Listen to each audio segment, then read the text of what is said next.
All right, everybody. We got Ben Clarfield. Am I pronouncing that correctly? Yeah, that's right. Dude, awesome, man. You always got to be careful on pronouncing things correctly.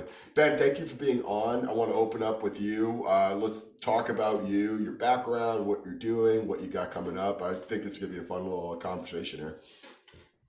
Absolutely. I own a strength training facility with my wife. She's the brains. I'm the head meathead, and there's 7 coaches, including myself, and we're all one-on-one personal training and strength and conditioning for general population. But we've also had high-level athletes, NFL, NHL, pro basketball. We have a bunch of jujitsu fighters, and rugby, and all the above athletic stuff. But to be honest, I think our philosophy is treating everyone like an athlete. So, even if no one's going to do any sport, we really think that athletic performance is important for everyone. So that's who we are. Obviously, my mentor and very good friend, and I mourn his loss every day, is Charles Poliquin. So that's sort of my pathway. But it's the sort of future that I'm heavily involved in. On Instagram or whatever, I'm called the ATG coach. So I'm heavily involved in ATG, which is the brainchild of really Ben Patrick, aka Mr. Knees Over Toes guy. So I'm in charge of the nuanced part of coaching all of the coaches that are a part of the organization, and sort of showing them and imbuing as much Charles Poliquin wisdom into sort of the history of sort of understanding what our strength and conditioning game is for people that never met Charles. But obviously ATG is heavily influenced. Ben gives all the credit, all credit to Charles, and it's our interpretation of it. So it's not a verbatim Charles. It's sort of I'd say pretty much decade and a half of learning from Charles, and my career is heavily formed by Charles. So that's sort of what I would say who I am. And yeah, I think that's what we do, both online and in person. And yeah, I don't know if I said we're here in Toronto, Canada. That's where we are, and it's Sweet. snowing, so that's great. It's I think people who are going to probably listen to this understand that there's uh, 1 degree of separation from Charles, and a lot of people I talk to are probably very similar, maybe even closer, right? And I think it always comes to this point of, when you got to know Charles and you got to appreciate his real value, the question is like when you decide to like interpret some of his original messaging and try to say like I got to fit this to my setting, right? Like I'm working in a team setting in a college environment, and you get back home and you're like, all right, I just went through PICP level 1 and 2, and then I go PICP level 3, and then I go PICP level 4. There's gonna be this like bottleneck off of things that you learn there and what you could do if you were in that ideal situation. But what you have to realize is what's practical for 100 people at 6 a.m. on a Monday, and they're dog tired and they don't want to be there. And you're like, oh, by the way, we're gonna do advanced German volume training, and we're gonna do this tempo, and I'm gonna be just motherfucking you with no music. Like, not always a perfect fit. And No. like you gotta sit there and say, like, well, the overall message is this, and the overall premise is this, and the overall structural balance assessment is this, and this is how I'm gonna be able to apply this. And the hope is that you understand what Charles was trying to say when he said it, and then you're not making a version of that that's not what he originally said, just something that you had to mold or make malleable to your environment. And I see that a lot with what you're doing and what you've been doing with ATG and everything else out there. It's saying, hey, this is important. We get to the critical mass because the bigger message is this. And I would say, Charles, I mean, I'm biased in this, is yeah, thank you for understanding and interpreting what I was saying correctly, and then getting it to more people in a very creative and interesting and even compelling way. And it's helping. Mhm. Right now, what's the worst case scenario here? We have millions of people now doing more range of motion and training like muscles that are structurally imbalanced and undertrained, and doing a bunch of things that they weren't doing before, and having a better perspective of the value of that. That's, I don't know. It seems like a big win for everybody. A big win for guys who were trying to do some of the exercises that Charles was like, hey, this is probably the best way to do it because it's going to activate the VMO, and it's going to get this and train the flexors of the knee and all these other great things that we learned from that. And now not necessarily getting to that critical threshold of, oh, well, shoot, I don't know how to progress this. I don't know where to start. Like, how do I train the tib anterior? How do I train the knee flexors? How do I get someone to do a Nordic or a full range of motion split squat? And now we have a pretty good blueprint for that, and more people are exposed to that. And hey, by the way, I've been doing this for the last decade plus, and I'm really well versed in it. And now I got a little bit more support and confirmation and validation for that. So kudos to you guys for all that. It's amazing, and I feel like you guys are all going about it the really right way. Of like, this is the way we do it. This is the way it's helped and helped a lot of people. And you don't want to do it, that's fine. But maybe you want to take some stuff here because I think we bring a lot of value to you guys. Yeah, I think that what we do at ATG, I mean, for me, the melding of the minds with Ben, first of all, we just get along like he's great. Like my joke, I said this before, I'll say it again. I'm the balder, older, not as good at basketball Ben. We both had knee injuries playing basketball. So for me, I came to Charles from the athletic performance, quote unquote, rehab end. I didn't come at it from the body comp end. I think Charles, like if you probably have thought about this. You probably came at it from the same end as myself because of the, there was, whether you're private or you're in institutions of, collegiate or pros, there's the athletic performance side of Charles and there's the body composition side of Charles. And they meld, there's back and forth a bit. But a significant quantity of the athletic performance people say, fine, I'll get lean because it'll make me faster, stronger, more explosive. And the other people say, fine, I'll do some of the strength stuff because it'll open up new motor units and it'll allow me to get lean and I'll be on a stage and look better.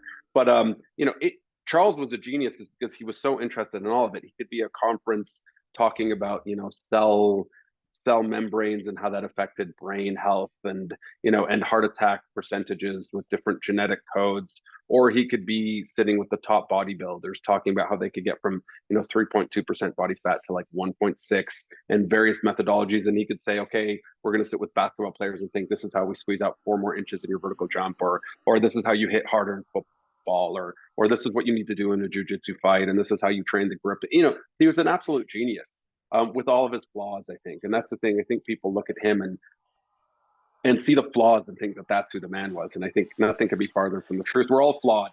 We're all flawed. But I think if you can take the beauty and the gems, that's great. And I think the genius now that being involved with Ben, knees over toes guy, Ben Patrick, the other Ben, is there's a lot of Bens in the Poliquin world.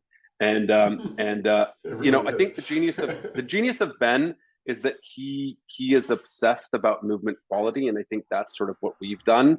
Um, the idea that learning from Charles, the idea of kaizen, but the other one that he didn't talk as much about is the idea of kaizen that's slowly improving over time, and the idea of rensho, which is you work on the movement and you regress, and the idea of rensho is a Japanese martial arts term, which is it means polishing. So you don't not do the movement, you do the movement and you polish the movement as you do it over many, many, many years.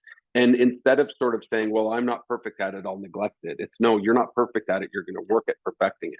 And Ben Patrick's split squat is a thing of beauty. And I think that's something that, not only that, but that he's correlated that with his dunking. Not that it's a direct correlation, but the ability for him to land in the ways he does with his knees, with the posterior chain that he has, which is the actual true engine of his vertical jump and his speed. But the ability to land and do the things he does with his knees because of his split squat and the mobility and the strength he has in those end ranges.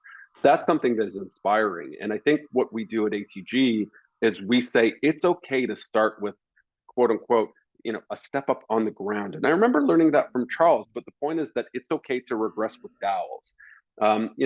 I'd never seen it before. I'd never thought of it before to do Peterson step ups with dowels, because usually Peterson step up was so advanced that most of us were like, well, I'm not even going to do that. I'll just do a Poliquin or a flat step or a Patrick, whatever you want to call it. But the genius was saying, no, no, no, this is a useful movement with your heel moving and floating with dowels. I'm like, that's brilliant, because the mindset of Ben was in ATG is we're going to regress everything to the ability of the person. And we're going to also be extremely patient and say, this is going to take years. So I was sitting in the car with Ben and he said to me, everyone wants my story. They see me dunking and doing the split squats on the stuff. But my story is go through multiple knee surgeries, spend 8 years trying to perfect your mobility in your split squat, and then put it out there in the public in every which way, shape, or form again and again and again in the Gary Vaynerchuk type way. So really, like, okay, like you want to do that, go ahead. But it took 8 years. But people are like, oh, if only I do all these reels and all these things, I'll blow up and get to Joe Rogan. So the other thing is, I think with all of the debates of Charles's legacy of who and which one, and the politics of left, right, center, or whatever. And I try to be as friendly as I can with all of as many people as I can, because I think, it's like at the jokes, like the enemy's out there. It's not with us that are trying to promulgate. And, all the people are like, well, these are toes guy. He's just Charles, and it's not this, or it's not that. And he's not giving credit. He does give credit all the time. And who else has been on Joe Rogan and said Charles Poliquin's name? I mean, who else has said, like, who else has promulgated Charles's name to the most amount of millions of people ever, ever? Like, not even Charles had that reach. So, in any way, I mean, in my mind, what we're doing is we're pushing the structural balance. And again, I'm taking some credit. I'm saying I've done it for a long enough time. I think some of the numbers are not exactly perfect. So it's an interpretive model. And what we've done is we've added certain body weight numbers into it to say that there's things that one should achieve. And Charles didn't really do that as much. So he didn't really say, hey, like a double body weight dip would be really good. Yeah. No, he said some things like a double body weight snatch grip deadlift on podium is really good. But how do you extrapolate that to the split squat? And how do you do that? So we've added the body weight element, which I think is relevant because a significant quantity of sports are not bench press oriented, which a lot of the markers of structural balance came from. Yeah. And so we don't do that 1RM bench press as much. I do it with some people, not as much with everyone, because it's not as relevant for, say, a jiu-jitsu athlete. Although I do think the bench press is relevant for jiu-jitsu because of the pushing of that element. But again, I think not as many people have that NFL football, like a bench press is the number one marker. People don't do it as much. So in some ways, I think the structural balance numbers, while I think are brilliant, so this sort of gets into something we talked about, which is the assessment. What markers are relevant for the sport? What markers are relevant for Gen Pop?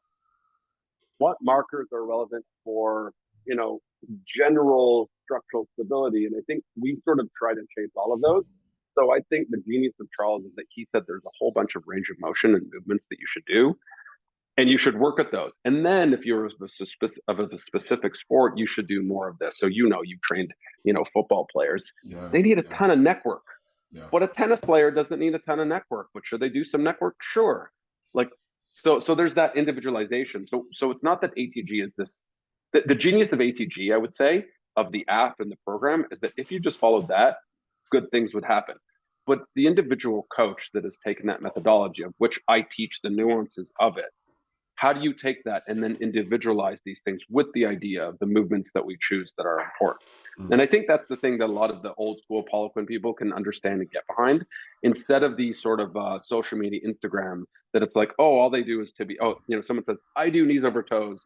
What have they done? They do some tib raises. Well, that's not really what the whole point is. But people think because Ben might have done 40 videos or 60 videos about tib raises, they don't understand the nuance of programming versus, oh, well, I do knees over toe stuff, and they might do a step up every once in a while, as opposed to, okay, like, are you trying to perfect these movements and then get better at them? So that would be my sort of, you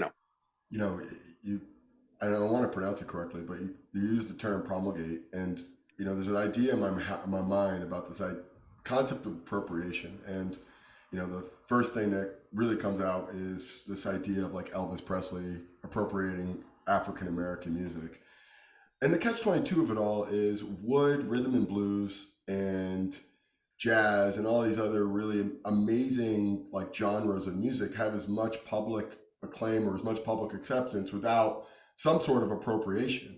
So it's like, yeah, on one end, like the original audience and the folks that created that music and that genre, feel like a certain sense of like, you used us as a platform to get this out to the world. But then again, too, it's also, you're known by everyone and appreciated by everyone on a level where the Rolling Stones and the Beatles and everyone else now is flying to America and going to places like Muscle Shoals and Memphis to record albums. And they would have never done that before. And the same thing, we're looking at the ideas and the ideology of Charles of like, it's at a bigger stratosphere than ever. So we can be frustrated because we were probably one of the original ones who've had interactions with Charles. And, I went to PICP level 4 at John Sikora Spot and Spear because I don't know, it's important. Great guy. John's a great guy. So nice. He's also a phenomenal coach. Phenomenal. Absolutely. And that was the other part of the appeal of it.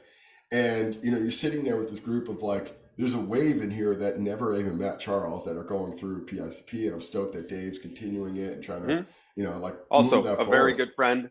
I love Dave. They're amazing people, and there's this like element of like the people now are getting exposed to this again, and like the legacy has a fighting chance, and we could be entrenched in like, we were part of we're a fan of that punk band in Toronto that no one else knew, and then they had a hit song, and all of a sudden they're like number one in the charts, and everyone's now a poser, and like they get on board with it. Like, you sold out. Like, Versus the other element, like every time it goes this bigger level, is going to be a version of it that's more simple and more distilled down and more fixed to that newer, bigger audience. And what the end game is, like we were talking about offline before, is I'm still going to do that style of split squat of escalator, not elevator, and being on train tracks, not a tightrope, and starting it from an elevated position with either dumbbells or a cable and getting them down to the floor, and then maybe going into a drop lunge or whatever other progression it can do with a barbell. I'm still going to do that regardless if ATG existed or not.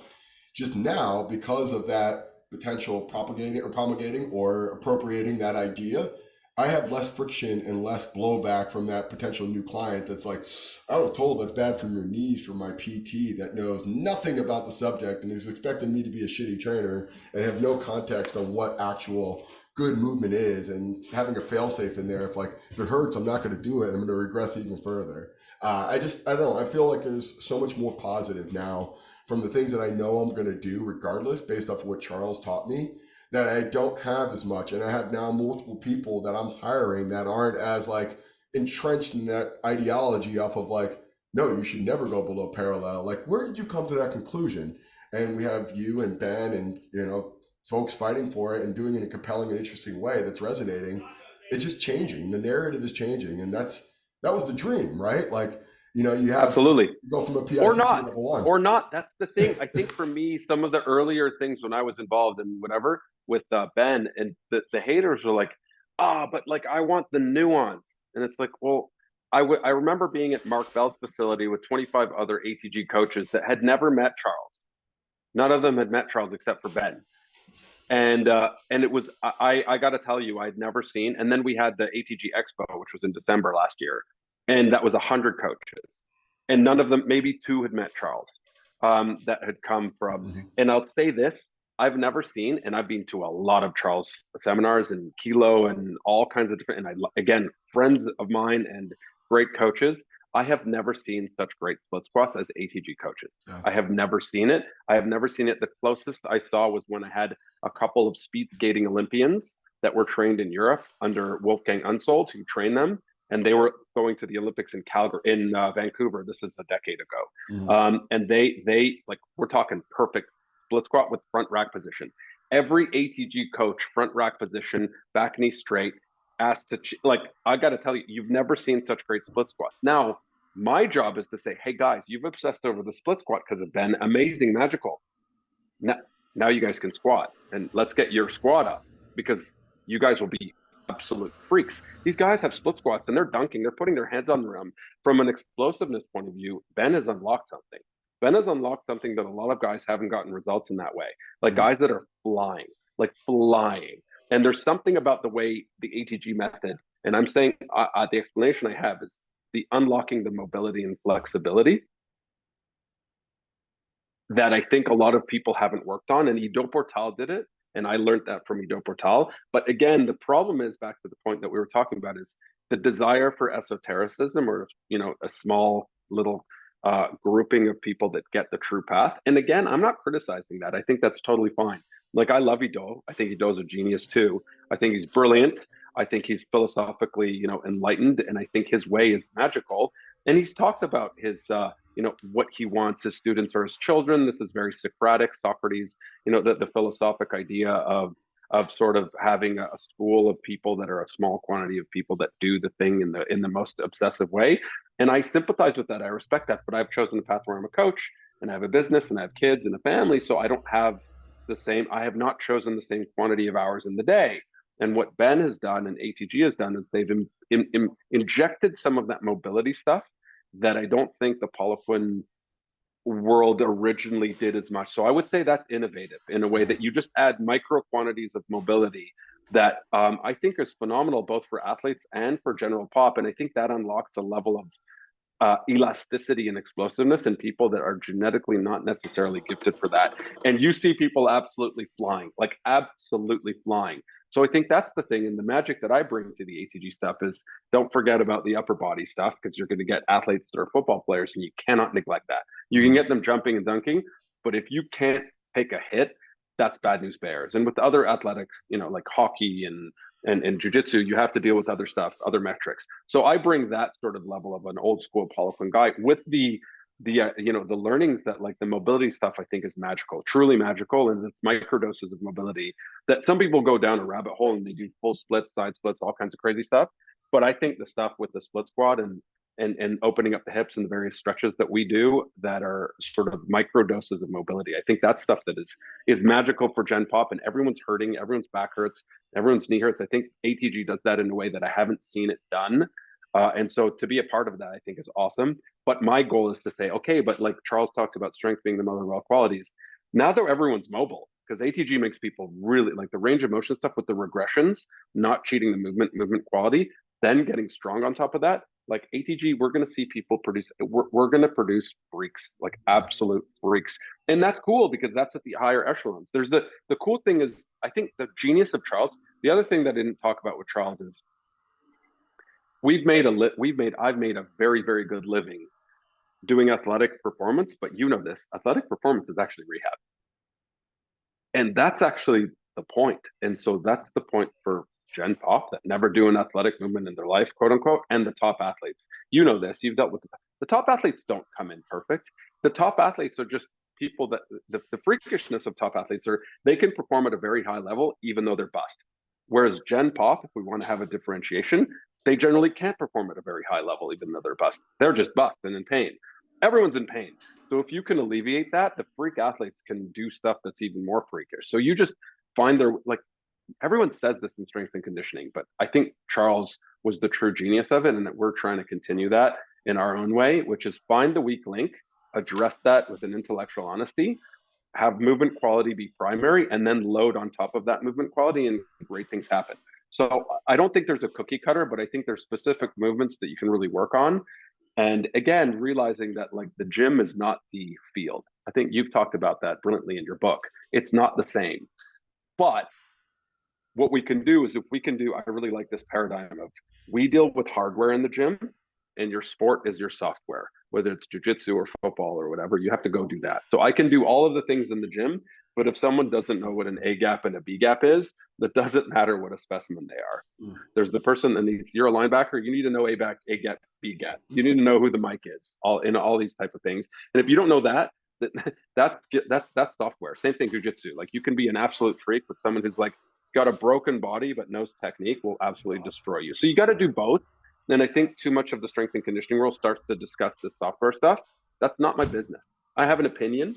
I can say what each athlete or each person needs, but I think as long as we know that we're in the hardware world, then that's I think where we can have good discussions. I mean, and that's the thing is that the idea is that really athletic performance is actually great rehab. As you were talking, I couldn't help but to think about the book MVP Machine. Are you familiar with this? Say that again. It's called the MVP Machine. No, who wrote that? It's a great question. I'm awful remembering authors. I will get that Okay. information to you. But Yeah. the thought being, it's baseball, and it's gone through this like full evolution of including sabermetrics and sports science.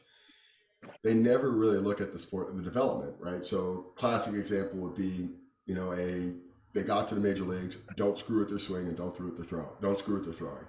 So a guy in the offseason who has two pitches, fastball and slider, don't add another pitch. Like it's not worth it. It's just going to mess with your mechanics and it's going to make you worse. The only question B though is if I'm only going to have two pitches and they're only so good and I can add a third pitch in let's say 8 weeks, why not? Wouldn't that make me more invaluable? And the same thing for the guy who is a 275 hitter, 10 home runs a year. Like, what if I re-engineer my swing so I can get the ball up more as opposed to swinging down at it? And these guys have like gone out there and like they're not getting it from the organization.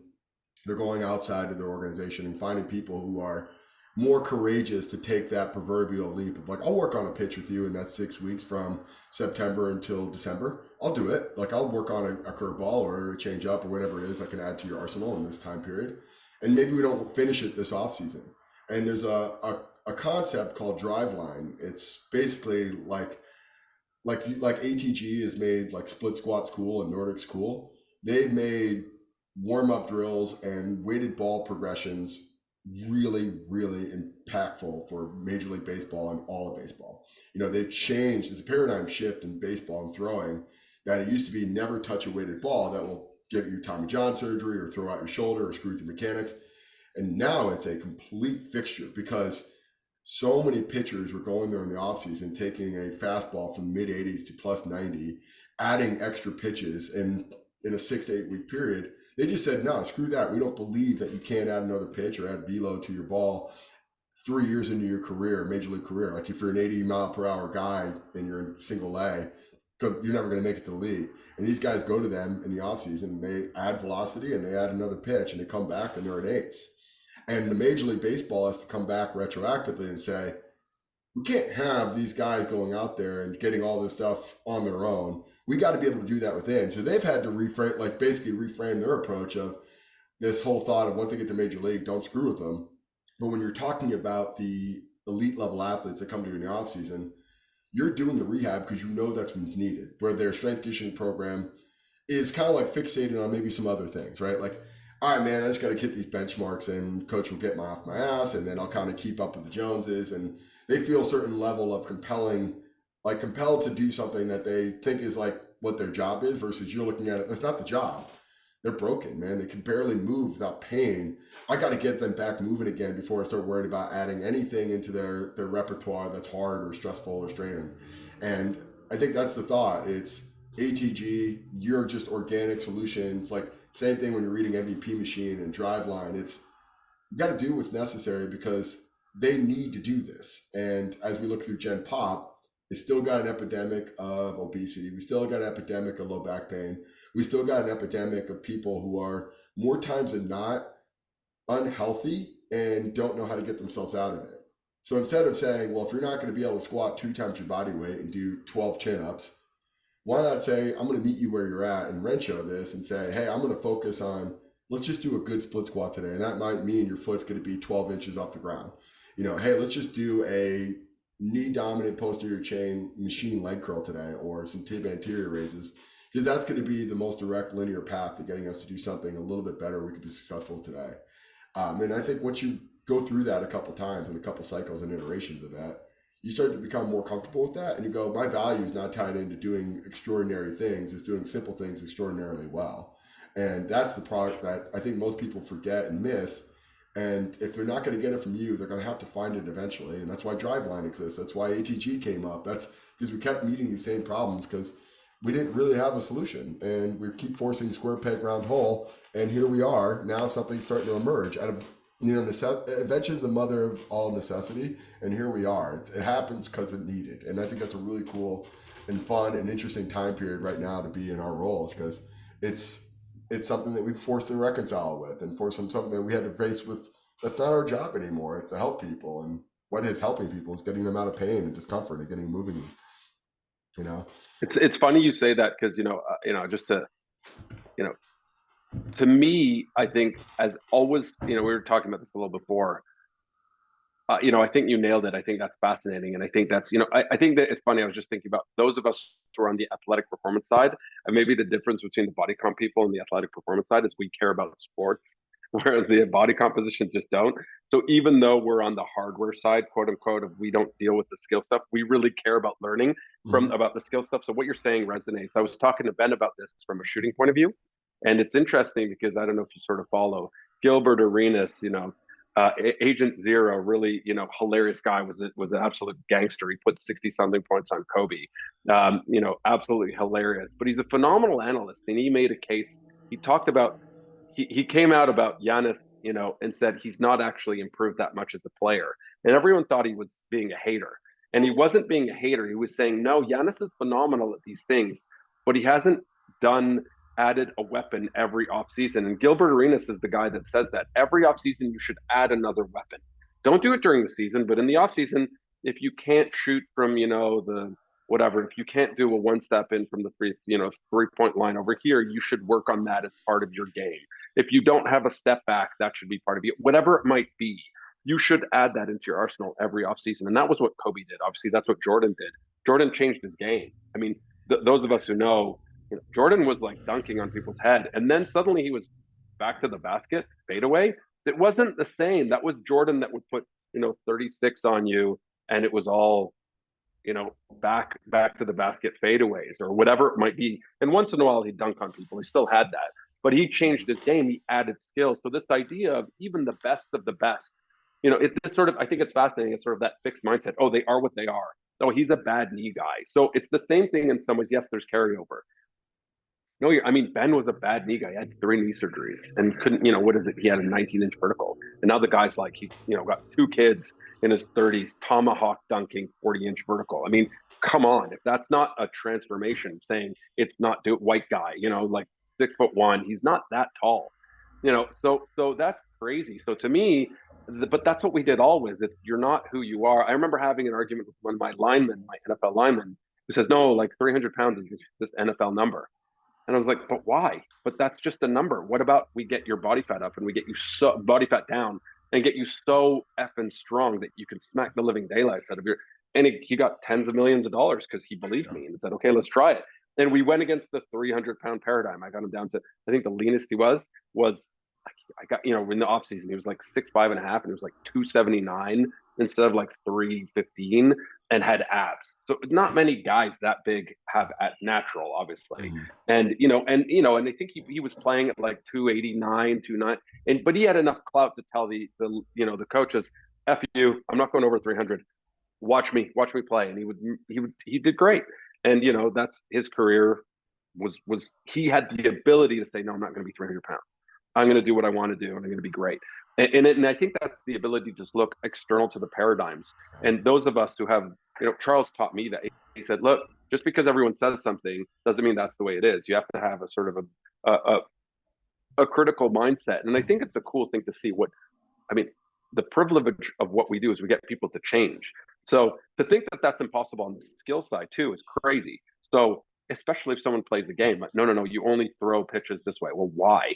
Like, but why? And I think it's interesting because it does bleed over into the hardware side, which is, oh, you only have so many, throws. It's like, not if you strengthen the elbow and the shoulder, you have more throws. Not if you strengthen the structure, then you can practice more. Not if you work on recovery methodologies, and there's so many now that can help. So I think it's interesting to have that idea of where you can change it. And at the same time, there's one of our clients, I don't need to discuss the details of it, went to a nutritionist because they were covered to talk. And it was so contra to the stuff that we do. And again, nutrition is a whole nother ball game, and it's a whole ideological whatever. But you're right. I think the thing is, and it was so fun. He came to us and he said, this is what they told me. And it was insane. So I was like, great. That almost is useful because it's like, yeah, they were so crazy that in my mind, I'm like, good. There's crazy stuff out there. That means that we're still going to have a job because people are going to come to us for results. But in some ways, the magic of it is now that Ben's gone out there and everyone's like, have you heard of knees over toes guy? So if you're bitter and your life isn't that good, then you're like, F that guy. He's succeeding and making so much money. And I know it. I knew it before he was even like born or whatever, instead of it saying like what you're saying is like, oh, it makes my life easier. I'm like, oh, you want to know what we do? Go check out the knees over toe stuff. We just do that in person. And for me, I even have the added benefit where I can say, yeah, look, people are like, oh, have you heard of this knees over toes? I'm like, look at my text messages. Oh, and I'm like, okay. Yeah. Like, I'm like, yeah, we do that in person and I work with that and I do the coaching stuff. So it's kind of awesome. But for me, I feel that I'm privileged to jump on the bed. He's way more charismatic than I am. I'm not zero charismatic, but Ben is like a genius of that. Like he's that genius, aw shucks American guy, guy next door, hat on backwards, kind of like, you know what I mean? Like, like that kind of like just got, and he's just passionate about it, generous. And he sees it as like, I just want to do it the dumbed down version that the 12-year-old him that had knee pain can really like take it away and whatever. So the nuances of the details of like, why doesn't he have leg curls? Because it started during the pandemic. And like, not many 12-year-olds are going to tell their parents, hey, can you buy a $6,000 Atlantis leg curl?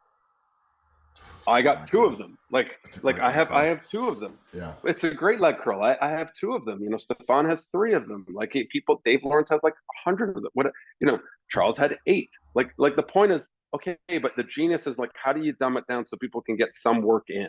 And I think the nuance is to understand that it's in context. And I think that's the thing to understand is that if you see 100 tib raise videos, it's because that's an easy entry, and that's an easy entry for people to do that.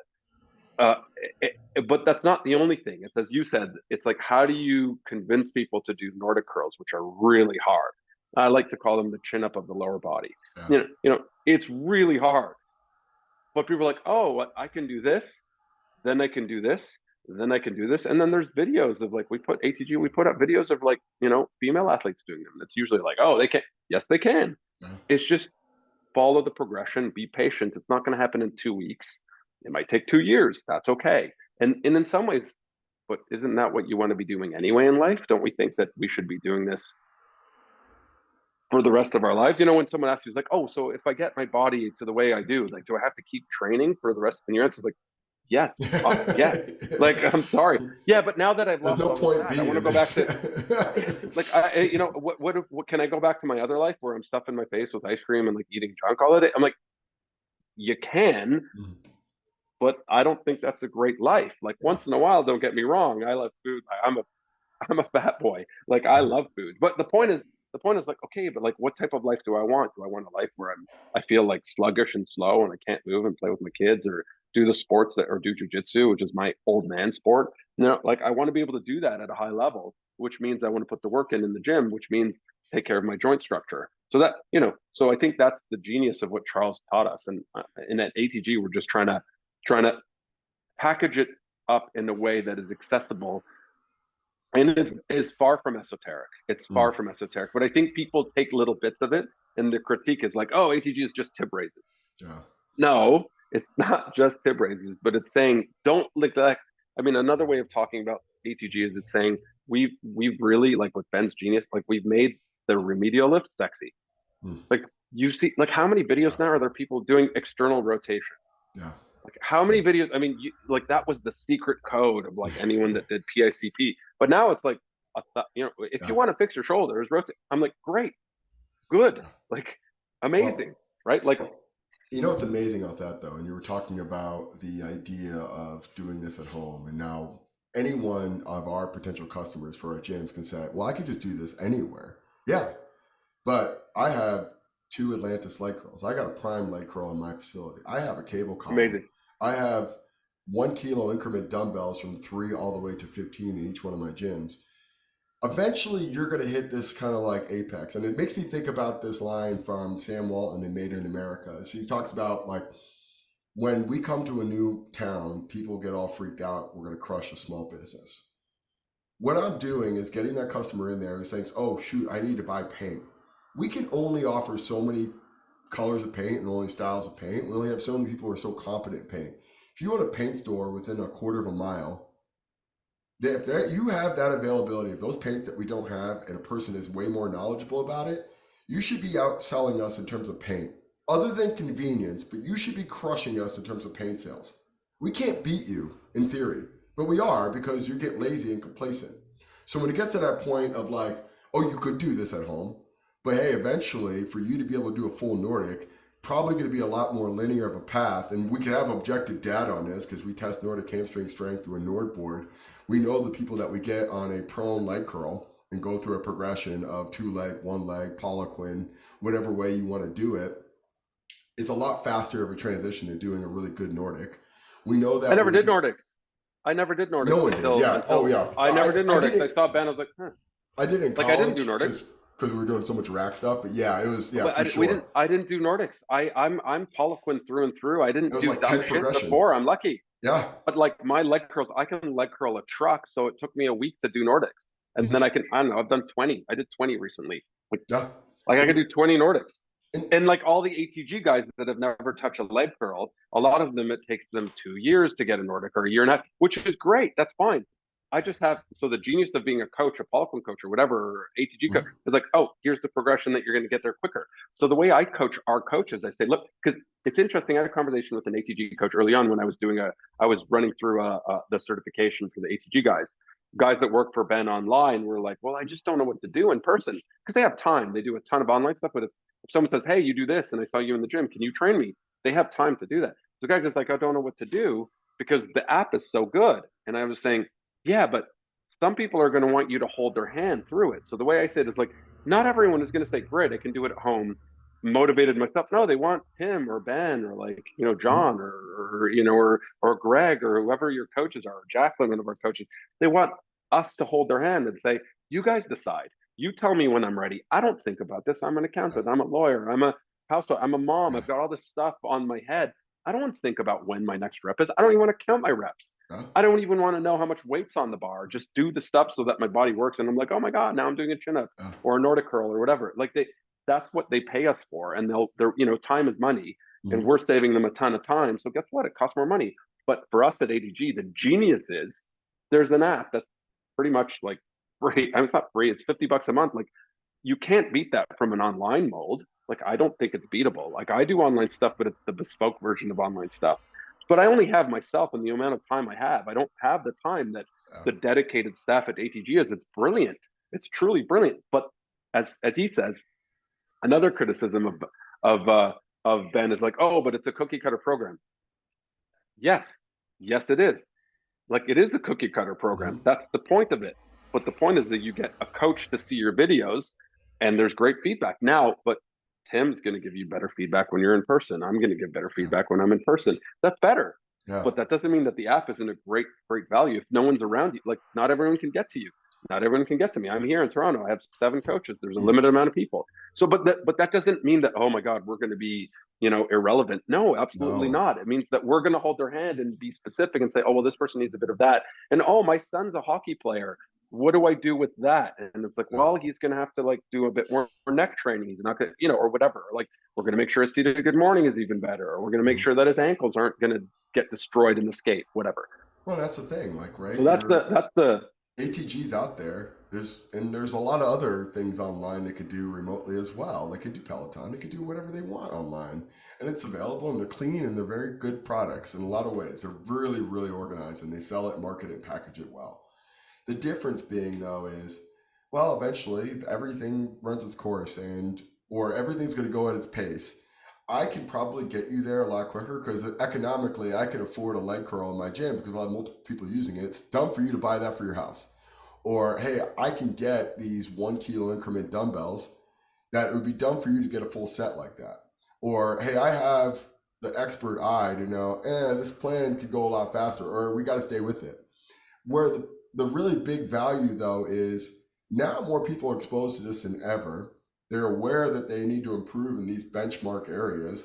And we, as these expert coaches with premier facilities, have the best chance to take the people on this like echelon of that, have kind of exhausted all of that process or have reached a plateau of what they can do at home or remotely, and we can take it another step or we can get them there faster. It's like body comp. Like you can eventually get there if you just restrict calories and exercise more.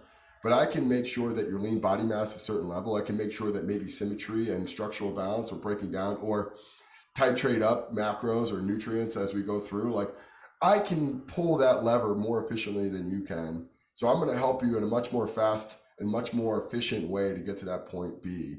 And then after that, it goes into management and it goes into, okay, what do you want to do from there? But I do think this is a cool start point of, let's say that is you get that person who's gone through the ATG app and they've come to your facility. What is your start point with them from a screening perspective to kind of start to lay the inroads for the next couple weeks, months, years? So that's a great question because and we've had that actually happen to us a lot. One of our greatest success stories has been with us for a year, and he did the app. He found us from the app, and he says, "Oh, Ben's in Toronto, great. Like I'm here. I don't want a video. He's got three young kids, and two were like running in between while he was videoing. He has the means. So again, we're a more expensive. We're a higher ticket item. The cost is higher, but again, as Charles always says, it doesn't cost anything. It's an investment. But again, the money's the money. We cost way more. But he has the means. He's a top exec, and he doesn't have the time. So we figured, well, why not just have someone do it? And he's doing, now. So he's progressed so much that we're doing contrast training. He's a weekend warrior athlete. He surfs, he skis, he plays basketball. He's a guy that played collegiate level football like 15 years or 20 years ago. He played pro football in Europe. But 3 dislocated shoulders. His ankle was bust. His knee was. So he found ATG online, which is great for us. But then he's like, okay, I want to speed it up, and we did that. So again, like ATG, he's not doing contrast training from the app. We've progressed him so far that he's now athletic enough that he's grabbing the rim at like he's 40 something, and so he's like he's got a 6-pack and he figured out his nutrition and all this stuff that that he's done so well, but how did I see it? First of all, we have an intake form where you come in and you tell us the injuries and all this kind of stuff. So I already know how we're going to address some of these things. So the thing is, I need to see the movement. So I'm a big fan of, like, with myself and our coaches, we see the movement first. I'm a big fan of starting with the sled, because actually you start to get work in. I actually have shied away from the old school Charles method where we're going to test one arm and bench press in the first thing, and Scott curl. I just don't do that as much anymore. Not that I don't think it's a phenomenal value, but he's coming in and telling me his shoulder already sucks. He put down thousands of dollars. He's already in. I don't have to sell him on that.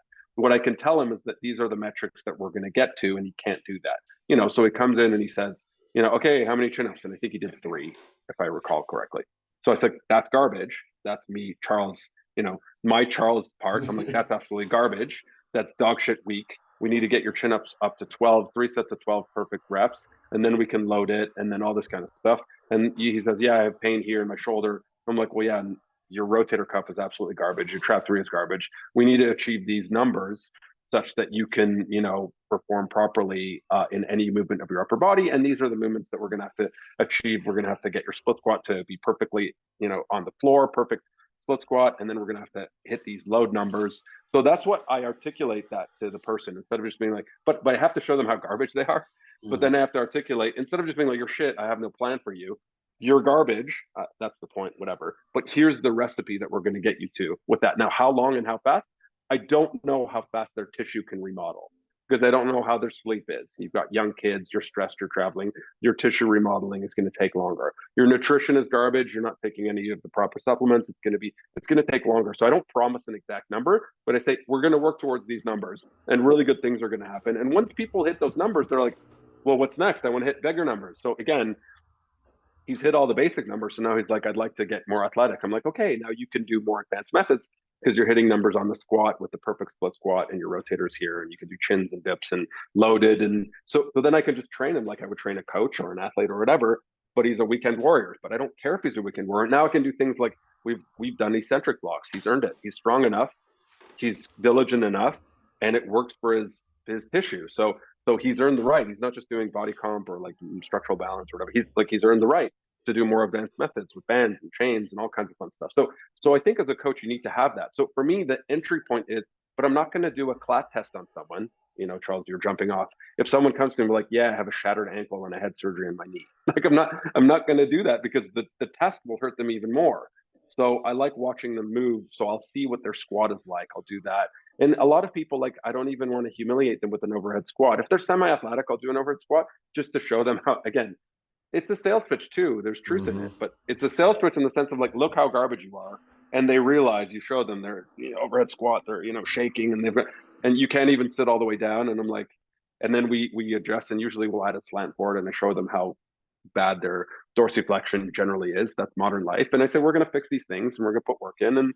And I like getting to work as fast as possible. And once people start to train the way we do, with the range of motion that we do, with the proper regression, most of the time they've never done that unless they've been with another Poliquin type trainer.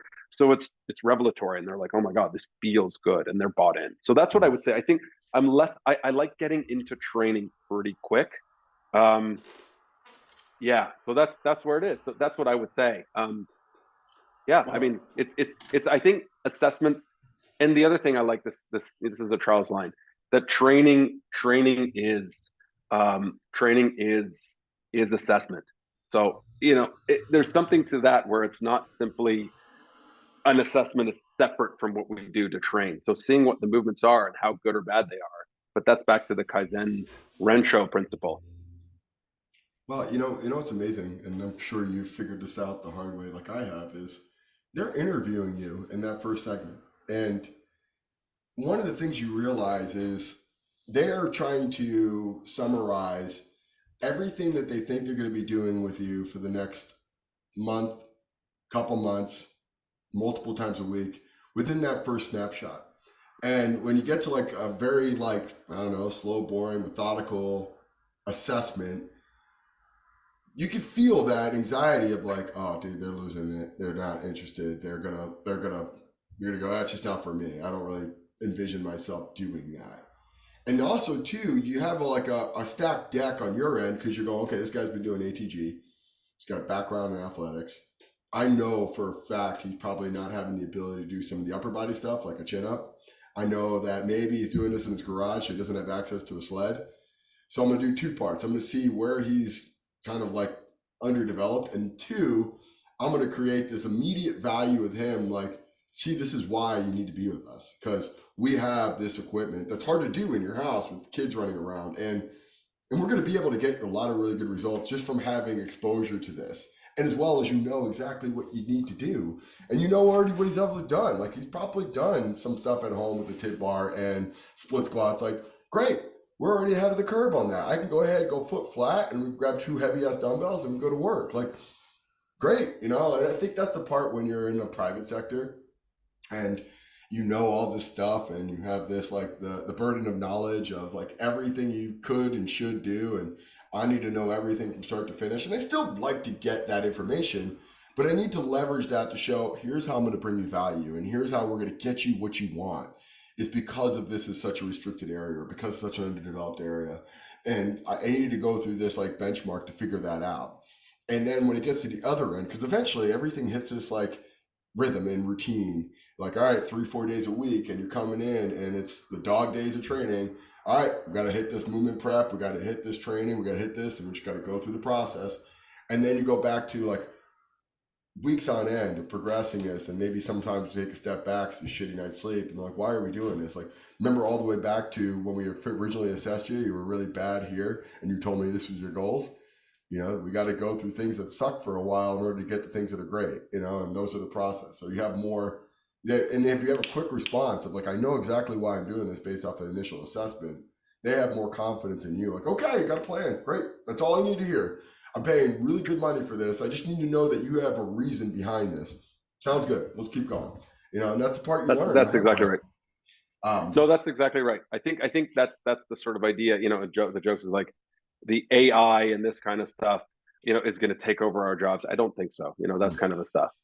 You know, I think you're totally right. I think that's the idea is that a lot of the guys that are in our position where they can they've done really well that they can afford to buy a huge gym or all the dumbbells or all the leg curls and stuff, but they still want someone to make the calls of when to do what and where, and they don't have the time and effort to become coaches. And maybe they do, and maybe they will, and that's great. They'll become coaches. So I think that's a really cool thing. It's the ability to choose when and what and where. I think so, especially, you know, the equipment and when and what and where, and save people time. I think that's a great thing, you know. And again, like, you know, what is it? You do things built at the speed of trust.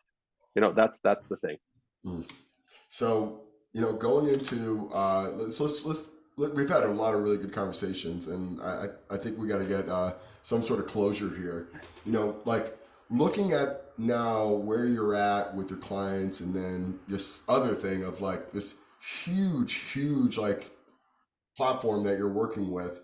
You know, what are the things that from a coaching perspective, because I want to talk to that coach out there like you and me, that's damn, this is sweet. Like appreciate, like I have a guy like Ben out there who's, you know, preaching the good message of good training and stuff like that. You know, like what is that thing that like what you just alluded to with your screen that you think when, hey, I got someone who's ATG exposed, maybe they circulate around in the social media and they find, oh wow, they look like they do and these over toe split squat or they do some Nordics. You know, what is that like branch point of like, you know, how does that person win in that environment? Like maybe I'm not ATG certified or maybe I'm not like, you know, affiliated with you guys, but I still think I can kind of like carry the baton. Or maybe we should go out there and get ATG certified, like which is I guess a really good plug there as well. Like go do Mhm. it, like learn from them and grow from Absolutely. them. What is that message you want that person to say? Because it's I important. would say the first thing is I think you have to walk the walk and talk the talk too. So I think actually learning about the history of it from Charles and us and ATG and guys like yourself, and there's other guys too, and you know, and ladies too that have done it for a long time. So first learning and then putting into practice actually hours in the gym, and then there's watching reps. So first get your own results, and secondarily get people that you're, you know, are willing to try with you. So it could be your family or a friend, and then get the results. So really the answer is results, results, results. And the thing is that you can take it upon yourself to get results first. So get results with you, and then invariably people will be drawn to you. Mm. And then you learn from people that have been there before you. So yeah, ATG, get ATG certified. And, you know, I do a coaching call every week. We do podcasts. We're always in contact with our coaches. We help them. We do events in person. So that's the thing. It's worthwhile. You know, do internships with coaches that have come before you. Pay coaches for their time, do on, consults online. I do that. I'm sure you do. There's all kinds of guys that, ladies, that it's worthwhile to pick their brain and say, what are the top things? Get other coaches that have been before you to write your programs and go through them and learn, and get results with people. And I think that's the thing we talked about, getting results with people in a way that it's like, be present so that you get results with the person. Don't hope that you're going to find some NFLer that'll walk to you, or NBA guy. First, get results with whoever it is, that young athlete, or that you know that housewife first, and then in time maybe she'll bring her kid who's a top athlete, or maybe they have a cousin or whatever. And that's the thing that you have to do, is be present, get results with the person. Either it's yourself, or then a friend, and then your first client, and then you can grow it, and then you can make asks at higher levels, and then in time people will come. That's so fantastic, man. Thank you, Ben, so It's much for simple. this. It's simple. Yeah. I'll finish with this. I'll say, the joke is like, how do you get 1,000 clients? One at a time. Mm. Yeah, yeah, it's amazing. That's a really great, and it's so underrated. Like I think, we get this like, this hypothetical or this fantasy of what it would be like to be at that level, but you really just starts with what are you doing right now with the person in front of you, and like, are you social media right now while you're training someone? Well, in order for that to look good, you're gonna have to get that fixed first, and then you can post on the social media. Exactly. So it's a lot of variables, but that's just it's simple as that. Start with one Love it. and be good right now. Thank you so much for this, man. I just genuinely No, my appreciate the pleasure. time and the just My the, pleasure. the insight and the wisdom, man. That was Hey, man, awesome, man. my pleasure. Yeah, man. Man. I really appreciate it. And I'm just a fan. Thanks, man. Thanks for having me on. I'm a fan of Yeah, all you man. guys, man. I think you guys are doing really No, good I work. appreciate you. Your book is fantastic. You really should you should be proud of that. It's fantastic, Thank you. man. And also, congrats on your facilities and all that stuff. Yeah, we're doing Yeah, it, brother. man. I Living appreciate the you, man. dream. Thank you, It's buddy. awesome, man.